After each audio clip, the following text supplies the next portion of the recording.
เกิดเหตุไฟไหม้อยู่ที่ประเทศลาวพี่น้องตอนนี้ก็คือพ่อแม่พี่น้องคนลาวเราตอนนี้กำลังขอความช่วยเหลือด่วนเนาะเพราะว่าต้านไฟบ่ไหวแบบว่าดับไฟยังบ่ได้พี่น้องไฟนี่มาแบบต่อเนื่องแล้วก็ไหม้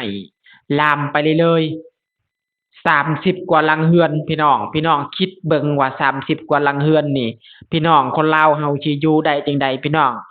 หมดหมู่บ้านเกือบหมดหมู่บ้านเลยนะพี่น้องนะไฟไหม้ครั้งนี้เนาะ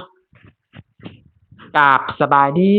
สวัสดีครับผมพี่น้องสุขุสุขคนกับผมมาพบพอกวินบ่าวเล่าคนเก่าคนเดิมพี่น้องทักทายสบายดีลุงป้าน้าอ่างอยู่ต่างประเทศหรือว่าอยู่พังไทยพังลาวเนาะพี่น้องเนาะจะคอยติดตามวินบ่าวเล่ามื้อนี้เบาวินสิมาอัปเดตอาการ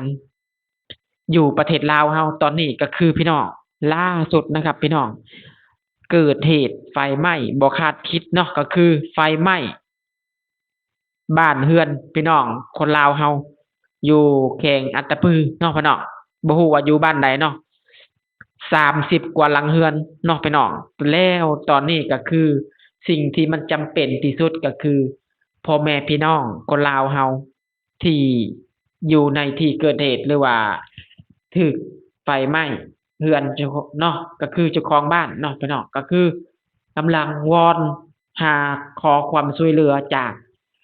หลายๆคนเนาะเพราะว่าตอนนี้ก็ยังรอท่ารถดับเพลิงอยู่เนาะพี่น้องแต่บ่ฮู้ว่าตอนนี้มีรถดับเพลิงมาหรือยังเนาะไฟไหม้ต่อเนื่องเลยๆนะพี่น้องนะ30กว่าหลังเรือน แล้วเฮ็ดให้พ่อแม่พี่น้องเฮานี่หนีเป็นหนีตาย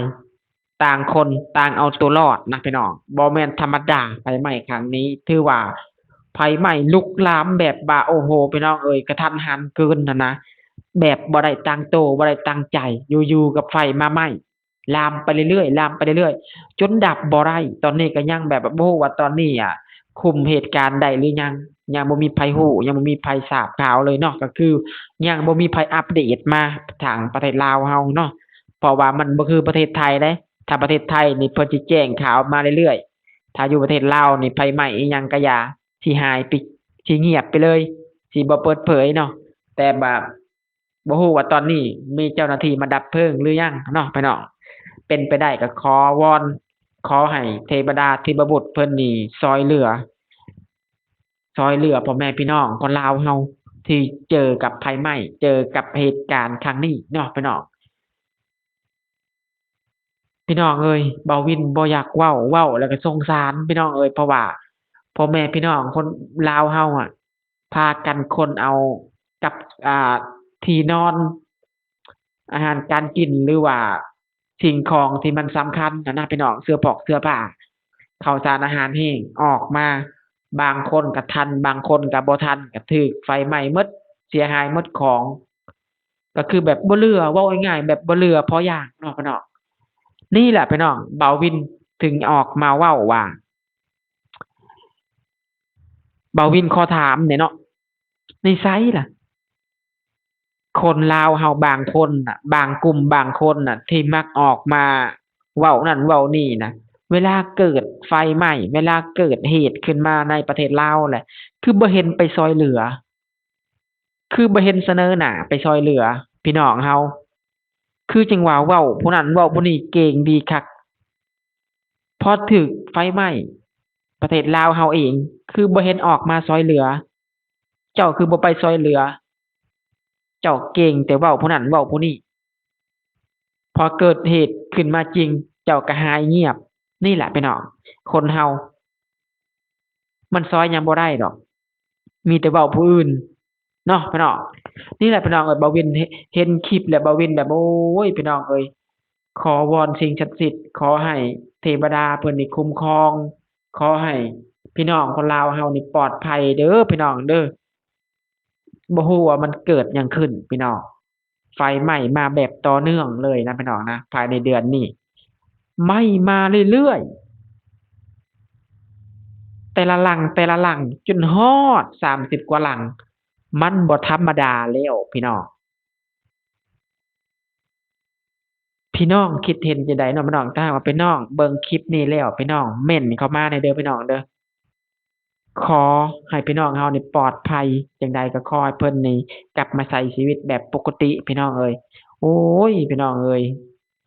บ่อยากให้มันเกิดแต่มันก็เกิดขึ้นแล้วเนาะพี่น้องน้ำตาสิไหลพี่น้องเอ้ยบ่อยากเว้าหลายปานใดพี่น้องเอ้ยแบบว่าเห็นใจพ่อแม่พี่น้องเฮามันแบบว่าผู้ทันก็ทันผู้บ่ทันก็ถูกไฟไหม้เบิดพี่น้องเอ้ยพวกเสื้อผ้าข้าวสารอาหารแห้ง เฮ้ยพี่น้องเอ้ยบ่ฮู้ว่ามันเกิดหยังขึ้นอยู่ประเทศลาวเฮาตอนนี้รถดับเพลิงก็ยังบ่ค่อยเห็นพี่น้องเอ้ยบ่ฮู้ว่ามาหรือยังรถดับเพลิงก็ได้โอ้ยพี่น้องเอ้ยบ่คือประเทศไทยเนาะพี่น้องเนาะถ้าประเทศไทยนี่รถดับเพลิงนี่สิอยู่ทุกตำแหน่งเลยได้ทุกพื้นที่เลยได้ไฟไหม้ปึ๊บนี่น้ำฉีดโลดได้อยู่ประเทศไทยแต่ว่าอยู่ลาวเฮานี่โอ้ยพี่น้องเอ้ย ช่วยเหลือยากกว่าสิมาได้ก็แบบว่าไฟไหม้หมดแล้วทางหลังแล้วหมดหมู่บ้านแล้วกว่ากู้ภัยสิมาได้ก็หรือว่าเป็นญ้อนถนนหนทางมันยากบ่เนาะพี่น้องเนาะรถกู้ภัยถึงมาบ่ฮอดรถดับเพลิงจึงมาบ่ฮอดอะนะภายในเกิดเหตุหรือว่าตามหมู่บ้านนี่บ่มีรถกู้ภัยบ่มีรถดับเพลิงบ่ประจำอยู่เนาะพี่น้อง บ่คือประเทศไทยเนาะพี่น้องเนาะบ่าววินก็ส่งกำลังใจให้พ่อแม่พี่น้องเฮาที่ถูกนำที่ถูกไฟไหม้เนาะที่ถูกไฟไหม้เรือนเนาะเป็นกำลังใจให้เด้อพี่น้องเด้อจังใดก็มันเกิดขึ้นแล้วเฮาเอาชีวิตเฮาออกจากหม้องนั้นให้มันรอดจากไฟไหม้ดีกว่าเรือนก็ปล่อยให้ไหม้ไปเลยขอแค่ชีวิตเฮานี่รอดมาก็โอเคเนาะพี่น้องเรือนเฮ็ดใหม่ก็ได้เนาะพี่น้อง ดูแลตัวเองดีๆดูแลสุขภาพตัวเองได้ดีเด้อพ่อแม่พี่น้องเอ้ยเบาวินก็ขอส่งกำลังใจซอยแล้วก็วอนสิ่งศักดิ์สิทธิ์เนาะพี่น้องเนาะเบิ่งคลิปแล้วก็แบบน้ำตาสิไหลพี่น้องเอ้ยป๊าดโตเด็กเบิ่งเด็กน้อยให้เบิ่งเด็กน้อยร้องพี่น้องเอ้ยบ่มีหม้องอยู่บ่ฮู้ว่าตอนนี้เสื้อผ้าค่าคิงได้ใส่หรือบ่มีผู้ใหญ่ใจดีไปช่วยเหลือหรือบ่ตอนนี้ก็เนาะพี่น้อง ตามที่เบาวินเบิ่งในคลิปก็คือแบบคือสิแบบว่า